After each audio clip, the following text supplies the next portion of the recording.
கட்டுரை நாயுடு முதலியார் நாயக்கர். சென்னையில் டாக்டர் வரதராஜுலு நாயுடுகார். தற்கால நிலைமை. சென்னையில் இம்மாதம் 17ஆம் தேதி திருவல்லிக்கேணி கடற்கரையில் ஸ்ரீமான் எஸ். சீனிவாசய்யங்கார் அக்ராசனத்தின் கீழ் டாக்டர் நாயுடுகார் ஒரு நீண்ட பிரசங்கம் செய்தார். அவை பல பத்திரிகைகளில் பலவிதமாக வெளிப்பட்டிருந்தாலும் அவரது தமிழ்நாடு பத்திரிகையில் சுருக்கமாக வெளிவந்திருக்கிறது. அவற்றில் சில உண்மைகள் விளங்குவதை மாத்திரம் நாம் இதனடியில் குறிப்பிடுகிறோம். அதாவது, பெரிய சந்தேகம் என்ற தலைப்பின் கீழ் இந்த சர்க்காரை இப்பொழுதே நாம் நிறுத்திவிட முடியும், ஆனால் அதற்குப் பிறகு, நிறுத்திய பிறகு இத்தேசத்தை எப்படி நிர்வகிப்பது என்பதுதான் இப்பொழுது பெரிய சந்தேகம் என்று பேசியிருக்கிறார். தற்கால நிலைமையில் யோக்கியமான ராஜ்யவாதிகளின் கருத்து இதுவேதான்.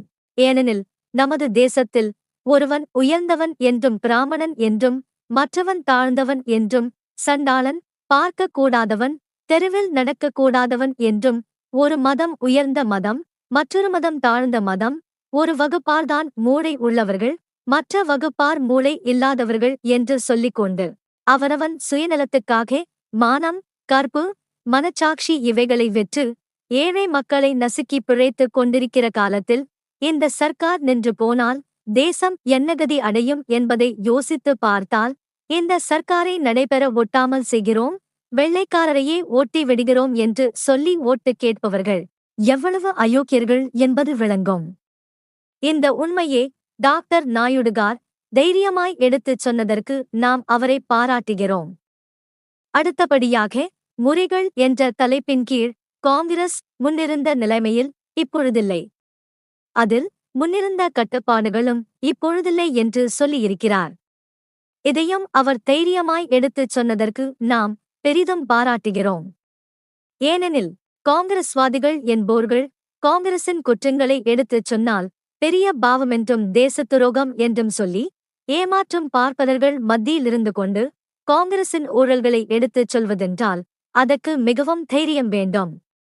ஆதலால் நாம் இதையும் போற்றாமலிருக்க முடியாது.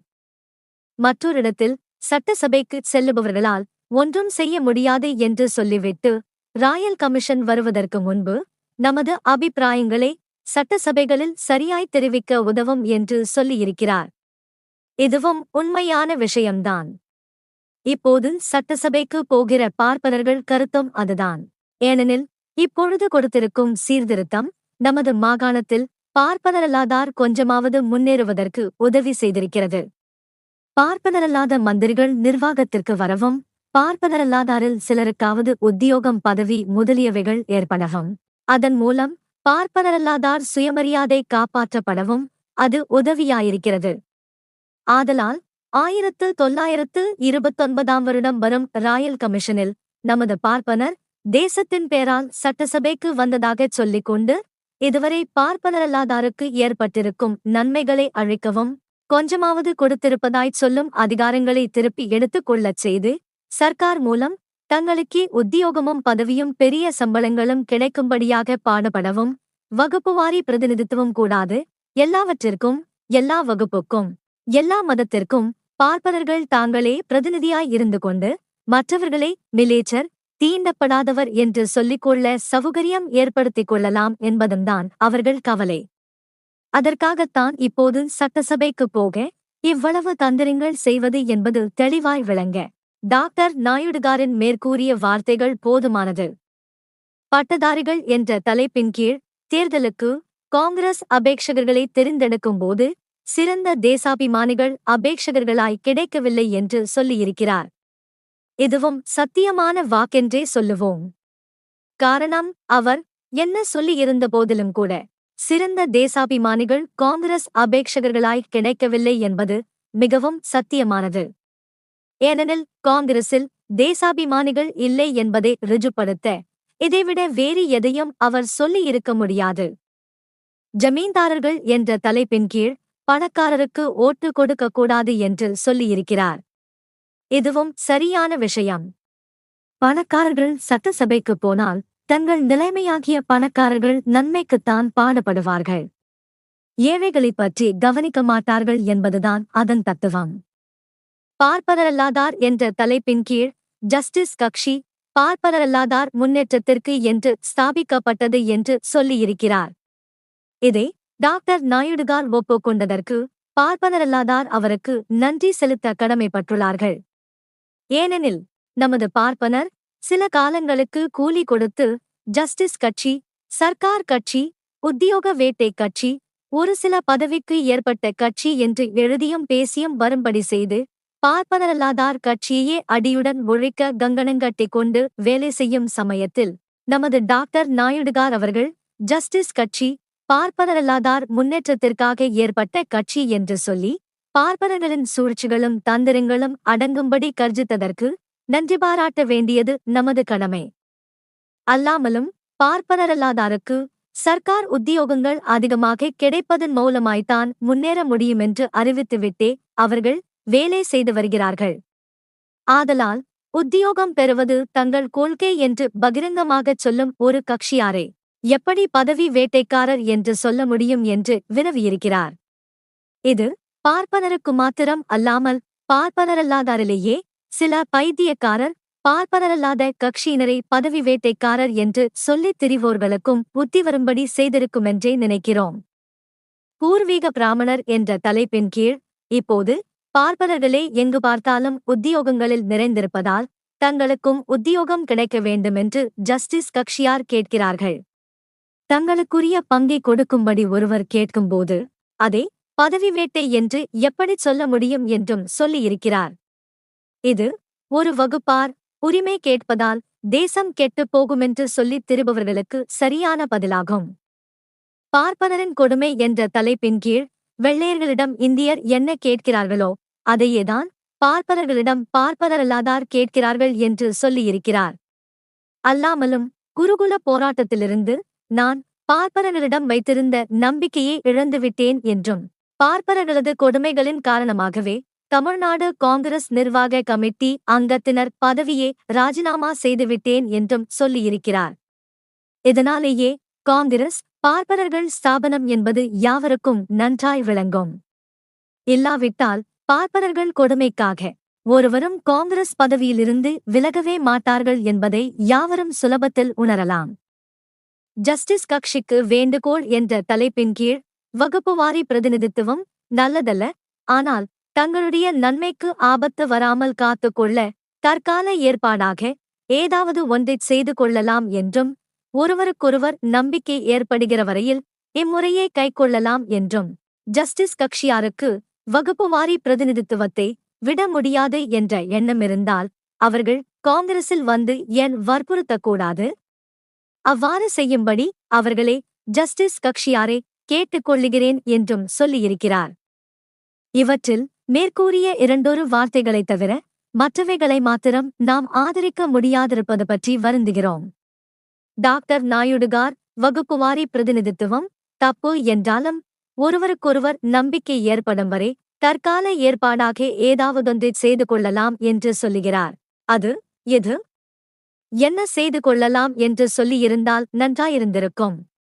ஒருவருக்கொருவர் நம்பிக்கை இல்லாததால்தான் தனி பிரதிநிதித்துவம் கேட்கிறார்கள் என்கிறதை ஒப்புக்கொண்ட டாக்டர் நாயுடுகார் தானும் ஒரு வழி சொல்லாமல் பிரத்தியார் கேட்பதையும் தப்பென்று சொன்னால் வேறு கதி என்னவென்பதுதான் நமது கவலை.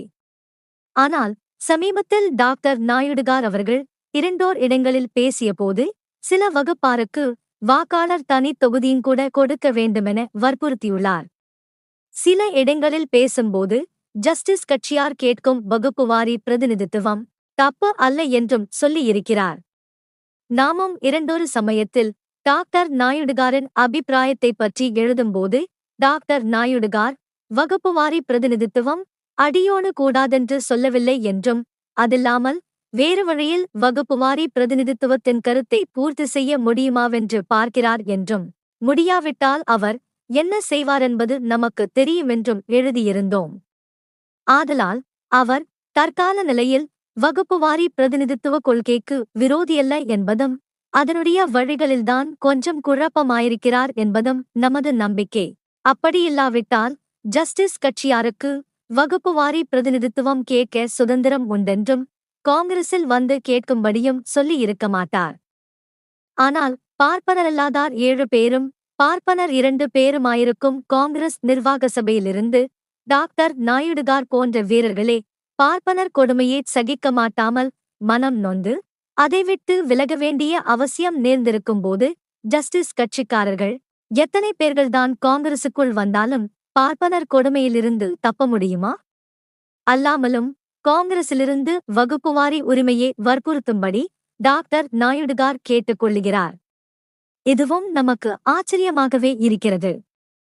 காங்கிரஸ் கமிட்டிக்கு டாக்டர் நாயுடுகார் தலைவராக இருந்த சமயத்தில் ஸ்ரீமான் திரு வி கலியாணசுந்தர முதலியார் தலைமை வகித்ததும் 190 பேர் பார்ப்பனரல்லாதாராய் கூடியிருந்ததுமான தமிழ் மாகாண மகாநாட்டில் மும்முறை காங்கிரஸ் கமிட்டி காரியதரிசியாகவும் 2 முறை கமிட்டி தலைவராகவும் 1 முறை தமிழ் மாகாண மகாநாட்டுக்கு தலைவராகவும் 3 முறை ஜெயிலுக்கு போனவரென்று சொல்லப்பட்டவராகவும் உள்ள ஒரு ராமசாமி நாயக்கர் என்பவரே வகுப்புவாரி தீர்மானம் காங்கிரசின் பேரால் கொண்டு போய் பிரேரேபிக்கக்கூட அனுமதி கிடைக்காமல் ஓடிப்போகும்படி நேர்ந்திருக்கும்போது ஐயோ பாவம், எவ்வளவோ கஷ்டப்பட்டு கொண்டும் காங்கிரஸ் உலகத்தில் கெட்ட பெயர் வாங்கிக் கொண்டும் இருக்கும்படியான ஜஸ்டிஸ் கட்சியார் காங்கிரஸில் வந்து சேர்ந்தால் அவர்களை பார்ப்பனர்கள் சும்மா விடுவார்களா?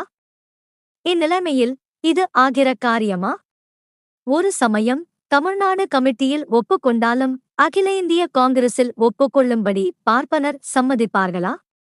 இவைகளை யோசித்து பார்த்தால் உண்மை விளங்காமல் போகாது. ஜஸ்டிஸ் கட்சியாரை தற்கால காங்கிரசுக்கு கூப்பிடுவதானது பார்ப்பனரல்லாதார் இயக்கத்தை ஒழிப்பதாகுமே தவிர அவர்களுக்கு அனுகூலம் செய்வதாகாது என்றே உறுதி கூறுவோம். இது அங்கேண்டி மகளே ஆலாய் பறக்கிறாய், இங்கு வா காற்றாய் பறக்கலாம் என்பது போல் இருக்கிறது. நம்மால் ஜஸ்டிஸ் கட்சிக்கு உதவி செய்ய முடியாவிட்டாலும் நாம் அதற்கு கெடுதி செய்யாமலிருந்தாலே கோடி கன்னிகாதானம் செய்த பலனுண்டு. ஆதலால் இந்த 2 விஷயத்தை தவிர மற்ற விஷயங்களில் நமது டாக்டர் நாயுடுகார் அவர்கள் சொன்னதாக நாம் தமிழ்நாடு பத்திரிகையிலிருந்து மேலே எடுத்துக்காட்டிய விஷயங்கள் முழுவதையும் மனப்பூர்வமாய் ஆதரிக்கிறோம்.